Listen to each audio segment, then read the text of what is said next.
और गुरुग्राम में दो लड़कियों कविता और अंजू की शादी काफी सुर्खियां बटोर रखी है। समलैंगिक जोड़े की इस शादी में सभी रस्में ठीक उसी तरीके से निभाई गई जैसे आम शादी में निभाई जाती है। अब उनका मकसद परिवार बसाना है, जिसके लिए वो बच्चा गोद लेने की तैयारी कर रहे हैं। देखिए रिपोर्ट।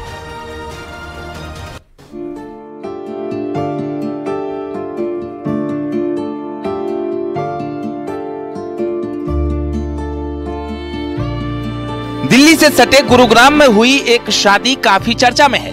यहाँ एक महिला ने दूसरी महिला से शादी की है। गुरुग्राम की रहने वाली 30 साल की अंजू शर्मा की शादी हरियाणा के फतेहाबाद की रहने वाली 30 साल की कविता से हुई है। बिल्कुल, क्योंकि हम तो 4 साल से एक साथ ही रह रहे हैं, तो ये डिसीजन हमने बहुत सोच समझ के लिया है। और मतलब 3 महीने या 2 महीने कुछ दिन हमारी शादी को हो गए हैं, तो हम लोग खुश हैं, साथ में ही हैं और अपने इस फैसले से बहुत खुश हैं। कोई दिक्कत नहीं हमें, और आगे देखो भविष्य में जो भी है आगे का अच्छा ही होएगा। हम एक दूसरे को धोखा देने वाले तो है नहीं। जी। समलैंगिक जोड़े की इस शादी में सभी रस्में ठीक उसी तरह निभाई गई जैसे आम शादी में निभाई जाती है। दोनों का जयमाला भी हुआ और 7 फेरे लेकर मांग में सिंदूर भी भरा।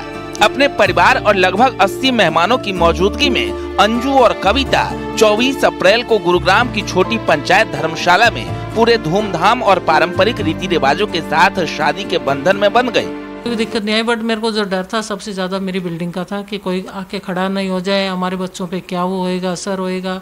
और लोग बाग अभी समाज में कुछ बोलते भी हैं कि आप लोगों ने क्या किया है, गंदगी कर दी, मतलब बहुत कुछ आता है। फेस टू फेस कोई आके नहीं बोल रहा है। और समाज का तो देखो बोलने वाले के 100 मुँह, और उसमें से अच्छे भी बहुत हैं, कि ये नहीं कि सभी वो बोल रहे हैं, अच्छे भी बहुत बोलते हैं कि जी हम आपके साथ हैं, कोई दिक्कत नहीं, आप बढ़ो, प्यार करना कोई गुनाह नहीं है।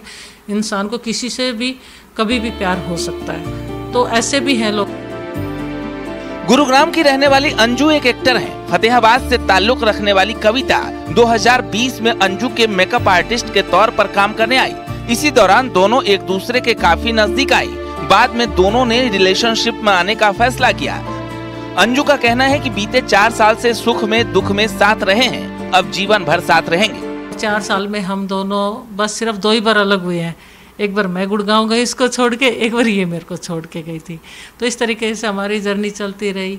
और साथ में कुछ ऐसे मेरे हादसे भी हुए मेरे साथ। मेरे अपनों ने साथ छोड़ दिया था सबने, क्योंकि कोई भी नहीं दिख रहा था मुझे, तो ये मेरे साथ थी। और हर जगह ऐसे खड़ी रही, एक मजबूत पेड़ होता ना, ऐसे मेरे साथ खड़ी रही। इस शादी में सबसे ज्यादा समाज के तानों का डर दोनों को था।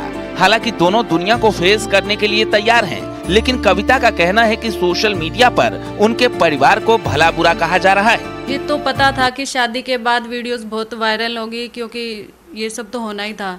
भाई को पापा को बोला जा रहा है, वो थोड़ा गलत लगता है, तो मैं उनके वीडियोस वगैरह डालती हूँ तो मैं कमेंट्स ऑफ कर देती हूँ। तो बहुत बुरा लगता है जब उनको एक छोटा सा 1.5 साल का बेबी है, भाई का बेटा है, तो उनको बोलते हैं ना, तो बहुत बुरा लगता है। मैंने कहा बच्चे को भी नहीं छोड़ रहे, पापा को भी नहीं छोड़ रहे, भाई को भी नहीं छोड़ रहे, तो दुनिया तो बोलेगी ना। दुनिया का तो काम है बोलना, दुनिया खाने को थोड़ी दे रही है हमें। जब हम प्रॉब्लम में आती है तो समाज थोड़ी आता है कि तुम्हारी प्रॉब्लम हम सॉल्व कर देंगे। तो हम अपनी लाइफ में बहुत खुश हैं। कविता और अंजू ने बताया कि उनका मकसद अब परिवार बसाना है। हालांकि भारत में समलैंगिक विवाह को मान्यता नहीं दी गई है, इसलिए दोनों के लिए बच्चा गोद लेना आसान नहीं होगा। लेकिन कविता का कहना है कि भविष्य में अनाथ आश्रम से बच्चा गोद लेंगी। अभी हम सोच रहे हैं थोड़े टाइम बाद, अभी तो शादी को 2 ही महीने हुए हैं, तो आगे चल के सोच रहे हैं कि एक बेबी अडॉप्ट कर लेंगे अनाथ आश्रम से, और बाद में देखेंगे। और बाकी और भी कुछ करना है, वो टाइम बताएगा कैसे क्या होता है। भले ही समाज इस शादी को मान्यता ना दे, कानून इस शादी को सर्टिफिकेट ना दे, लेकिन दोनों कपल अपने फैसले से बेहद खुश हैं। Bureau report, news 18।